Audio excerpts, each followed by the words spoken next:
gave him a bill of something point something million at Gwagwalada Hospital to relieve this contracture. If it is confirmed, the bill is paid. Just confirm.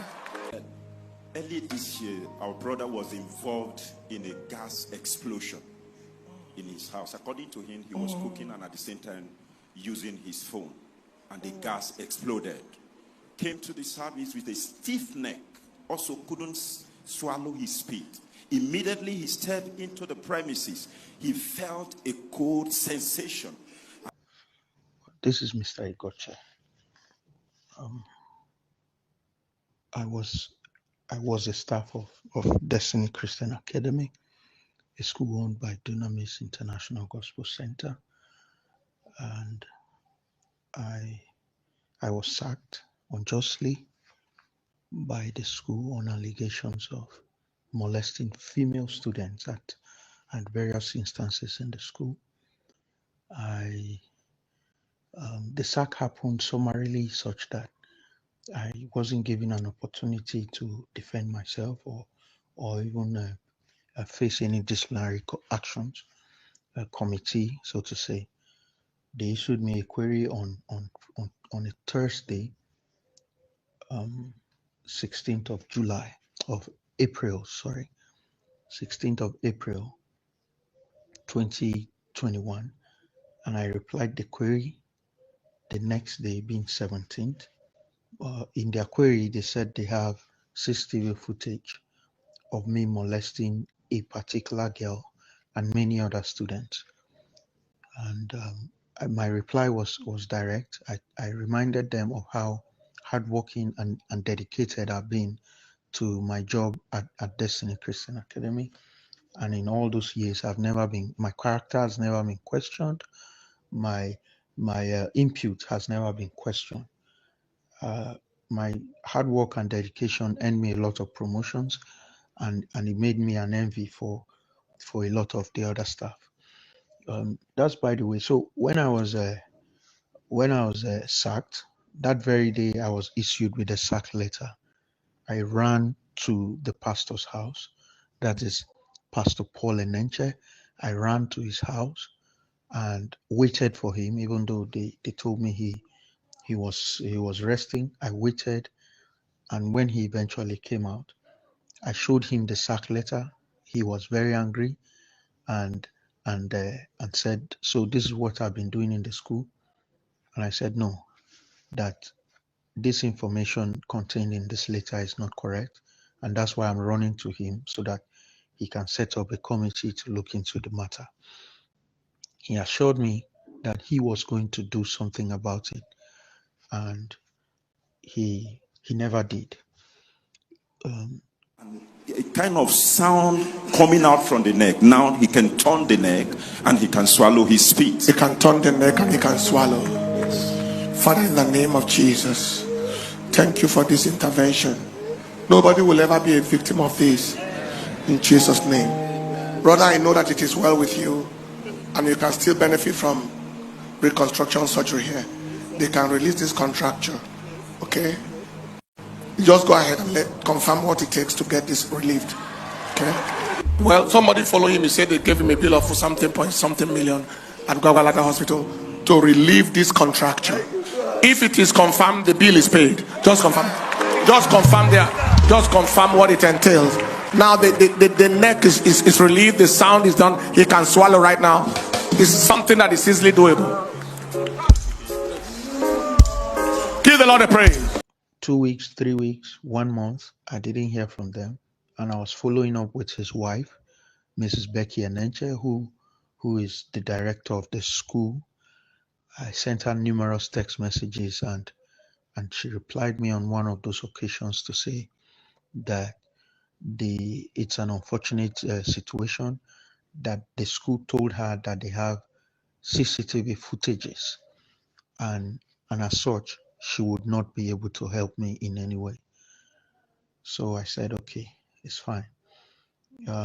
Before I could know what was happening, the particular woman in the school, that is Mrs. Choma Ijezie, who was the originator of the lies that I was molesting female students, was already communicating with parents of the school and telling them that I actually raped the girl.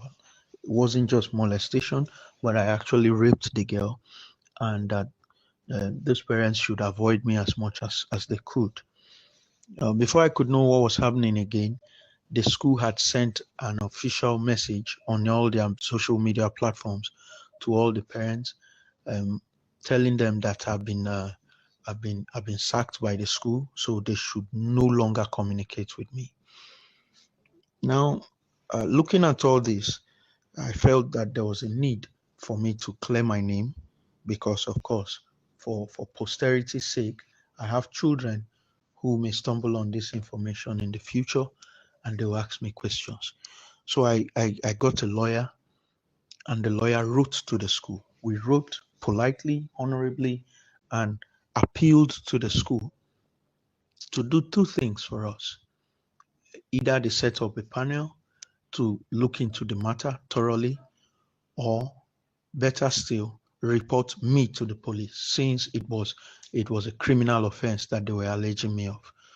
So the school replied us through their lawyer that they would not set up any panel, that I'm no longer a staff of the school, so I do not have any authority to ask them, to tell them what to do. That's one. Two, they also said that in due time they'll report me to the appropriate government agencies who prosecute me for the crime I committed. And that three, they were going to sue me and claim damages for all the embarrassments I've caused the school. So, with such a response, I already knew that they were not going to do. I wasn't going to get justice in them. So, I wrote a petition to the Inspector General of Police, and the Inspector General of Police gave the Federal CID, Federal Criminal Investigation Department of the Nigeria Police, the authority to carry out an investigation, which they did. And their report exonerated me of all the allegations, and I sued the school. I sued the administrator of the school for defamation of character at the magistrate court in Gwagwalada, Abuja, and I also sued the school to the National Industrial Court, also in Abuja, for unlawful termination of employment. Now, 5 months down the line, this incident happened in April, and then by August 31st to be precise, I was picked up by men of the Nigerian police from the River Park Divisional Police station on allegation of rape. I was detained, and my lawyer wrote a petition to the Commissioner of Police in the FCT, and after they looked at it, I was released the next day because they said the federal CID had already investigated the matter, and so the state CID was subordinate to the federal CID. So if a federal CID has done an investigation, the state CID cannot come and do the same investigation. But the school insisted, and of course, using the powers that available to them, they found a way to make sure the investigation continued at the state CID. And I was invited for interview with some of the officials of the police, and it was stated clearly there. The girl was there with her mother and some staff of the school, and she said it to the hearing of everybody that I didn't do anything to her. That was in September last year. So when the news broke out that I was arrested, Pastor Enenche invited me to his office, and he was prevailing on me to accept responsibility, to accept that I actually committed the crime, and if I do accept and I apologize to him, that he was going to do something about it. And I said, apologizing means I'm accepting that I committed the crime. I didn't do it, so I don't see why I should be apologizing. And we kept going back and forth. After that meeting, the wife of Pastor Enenche, Ms. Becky Enenche, met me severally, and we had several discussions. None of them could reach any conclusion in my favor. So I continued with the cases in court, and they've been trying to find a way to come up with some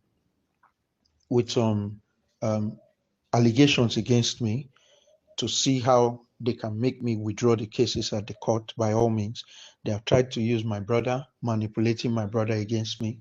They have tried to use my wife, trying to manipulate my wife against me too.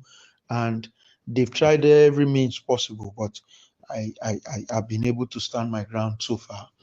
And then on the 25th of April, 2022, my wife and children went out of the church premises, because we still live in the church premises. That's the Lord's Garden in Abuja. And my wife and children went out to get some things. On returning, they shut the gates and locked them out. In fact, they physically assaulted my wife, and they told her that they were under the instruction not to let her into the premises. So the information got to me because I was at home. So I went there to find out why, and the security personnel on duty informed me that the instruction was given by the wife of the pastor, Mrs. Becky Enenche, that they shouldn't be let in. So I said, well, we still live here, and we have not committed any crime, so why should they be locking out my wife and children? So I was able to have a discussion with the security personnel, and they let them in. The next day, which was Tuesday, 26th, they came and disconnected the electricity supply to our house. After that, they came with their plumbers and also disconnected our water supply. That was on Wednesday, 27th of April. Then by Thursday, being the 28th of April, I sent a message to the senior pastor, Dr. Paul Enenche, informing him of all these things that had happened. And he invited us to a meeting in his office on Friday, 29th of April. When we got to his office, he was talking angrily about the audacity my wife had to send a message to him, the kind of language she used and all of that. And she called my wife a useless girl. And so I told him that my wife is not useless, that my wife is actually very useful to me. So in the course of talking, an argument broke out.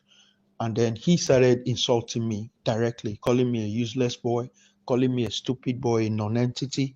And I reminded him that a non-entity has been working dedicatedly for 7 years in his school, and I've been promoted to several positions that a non-entity couldn't have attained. And I also reminded him that it was our pedigree that they put together to start the school, because we actually started the secondary arm of the school, Destiny Christian Academy. And so in the course of the argument, his bodyguard broke into the office. His bodyguard by the name Gabriel Agbo broke into the office and ordered me to leave the office. So I told the bodyguard that he wasn't the one who invited me to the office, so he wouldn't give me an instruction to leave the office. If the pastor wanted me to leave his office, he would have asked me to leave. So along the line, because we're there with my elder brother became angry and said he was not going to be part of the meeting anymore. So when we're leaving the office, the bodyguard pushed me and I staggered forward. So when I turned, I pushed him too, and then we got into an argument and we left the office. So the next day, being Saturday, 30th of April, At about 11 p.m., 11:09 p.m., the Gabriel Agbo, the bodyguard of Pastor Enenche, came with some mobile policemen to my apartment to arrest me, alleging that I am a threat to him and to the people living around the Lord's Garden. So I spoke to the mobile policemen and I explained to them how I've been living in the compound peacefully for the past 4 years, and nobody has ever reported me at the security office or being a security threat whatsoever. And so the mobile policemen left and it ended there. Then on Saturday, 7th of May, at about 8 a.m. in the morning, I left my apartment to go and get bread for breakfast for my family. And then a mobile policeman saw me and ordered me to come here. And as I was approaching him, I said, "Officer, is there any problem?" And he just grabbed me by the neck and said, "Do you know who I am? Do you know who you are talking to? I'm a police officer." And then the next thing, another mobile policeman joined him. It's a Dunamis security, that's their internal security personnel, also joined them. And Gabriel Agbo was also there. And they all started punching me and beating me up. And then I was able to break free. And yes, my wife ran out of the house and tried to video what was happening. And Gabriel Agbo attacked her and smashed the phones. She had 2 phones on her. She said he smashed the phones, and she couldn't get the video of the incident. So when I broke free, I was walking out to go to the police station, and then they followed me with their police van to try to take me to the River Park police station. And I said, no, I will go to the station myself. I can find my way to the station. So I went to Lugbe police station, because Lugbe police station was actually the one that was closest to me. So I went there, and they asked me if it was a follow-up of a case that was already being investigated, and I said yes. And so they directed me to the federal CID, where I had reported my own case initially. So I got there, and then the federal CID people took me to hospital and treated me of some of the wounds I sustained as a result of the attacks. And they brought me, because when I left, Gabriel Agbo, that's the bodyguard of the pastor, had instructed them not to let me back into the compound. So that's the Enenche you guys don't know. This is how he's been treating people. He's a criminal, he's a rogue, and that's why he will continue to back up Adeboye. This video is already too long. I will chip in the rest in the next video. See you on my next video. Bye for now.